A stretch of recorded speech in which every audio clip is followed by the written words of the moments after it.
Hi, everybody. My name is Scott Louser, and I'm the incumbent Republican House of Representatives member for District 5 in North Dakota. And with the election only a couple weeks away, I wanted to give you a little bit of my background. And in light of everything that's been going on with all of the campaigning, I know one thing a lot of people, at least in our district, and it seems across the state, are frustrated with is candidates that aren't talking about their own campaign and that are negative about their opponents. So, what you're going to get from me today is a number of reasons why I'm asking for your vote. There'll be no negativity and no reference to any opponents or anything like that. So, I want to get started just giving you a little bit of my background. I am a second generation realtor and I own Next Home Legendary Properties. We have an office in Minot and in Bismarck, and you can see behind me some of the artwork that we have in our office, and I chose the name Legendary specifically because it references North Dakota. So we have that presence and that proud heritage of North Dakota. That's why we are Next Home Legendary Properties. I am a graduate of Minot High and a two-time graduate of Minot State.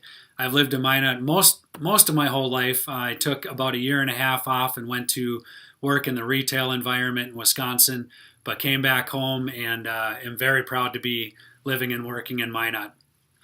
I got elected first in 2010, and in my time in the legislature over the last four sessions, there's a number of things that I've worked on and I want to continue to work on.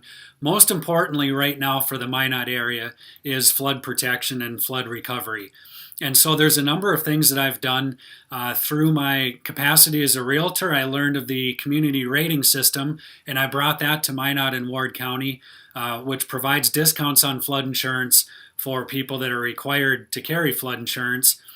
Back in 2011, after the flood, I organized a fundraiser through former LSU basketball coach and Minot native Dale Brown, and we raised over $75,000 for flood victims in that one event.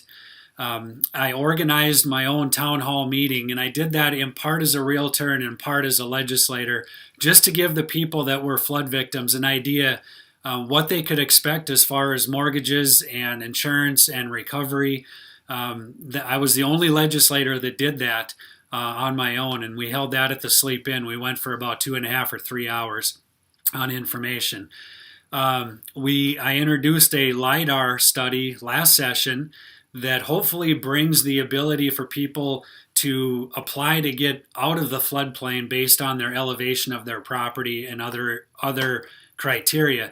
Now, in working on that project over the last 2 years, we're learning that FEMA is now accepting a lot of that data as valid when we were trying to originate that in North Dakota. So I'm very proud of the steps we've made there. Along with that, I was one of the sponsors for the mortgage program for flood victims, the original $30 million and then the subsequent $20 million. And really my priority this session is to continue our flood protection funding for Minot so that we can do two things for the Minot residents. Number one, get this flood protection completed so that we can eliminate the local tax burden on the taxpayers here paying for that protection plan. And then secondly, get the residents out of the requirement to carry flood insurance from FEMA altogether.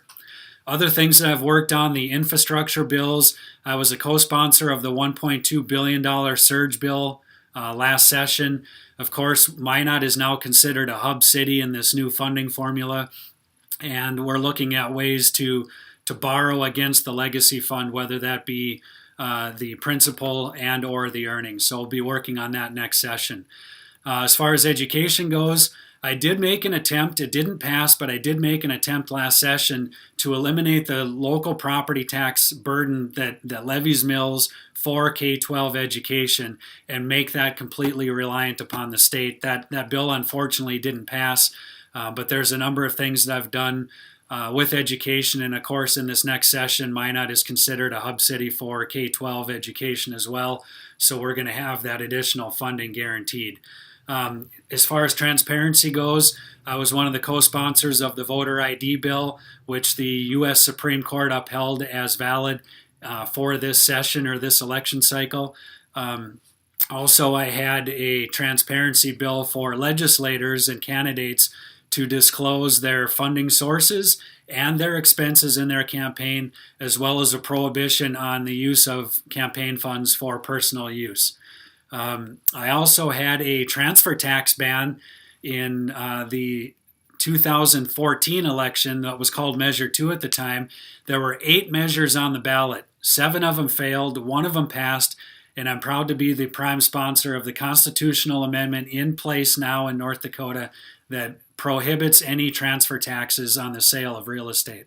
So that was a large win. As far as taxes go, I have always voted to reduce your taxes. In fact, I did have a bill, an income tax bill that took the rate to 0%. So I'm going to continue to work to reduce your property tax burden at the local level and your income tax burden at the state level. I am a staunch supporter of pro-life bills.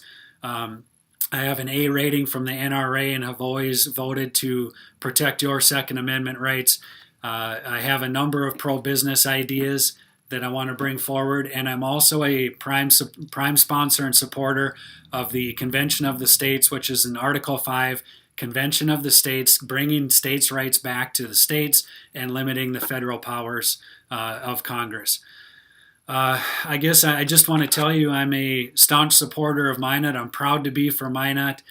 You can see I'm proud to be from North Dakota. I volunteer a lot of my time, whether it be with Minot State or the United Way, one of the prime Make Minot supporters that reformed the Minot City Council. I volunteer my time with the North Dakota High School Activities Association and a number of volunteer groups around the community, and with the Realtor organization.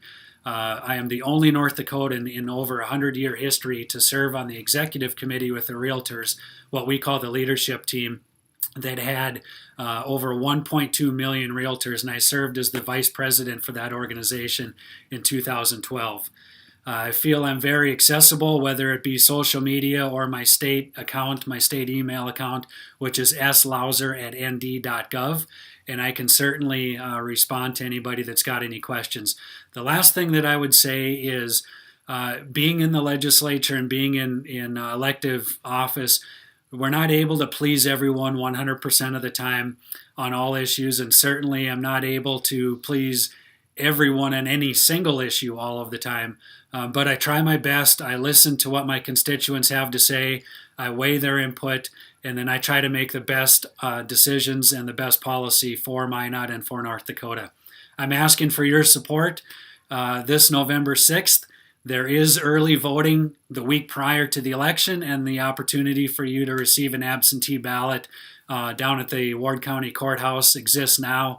And you are able, if it works for you, to receive your absentee ballot, vote on the spot, and then turn it in a sealed envelope that'll be counted in the ballots on November 6th.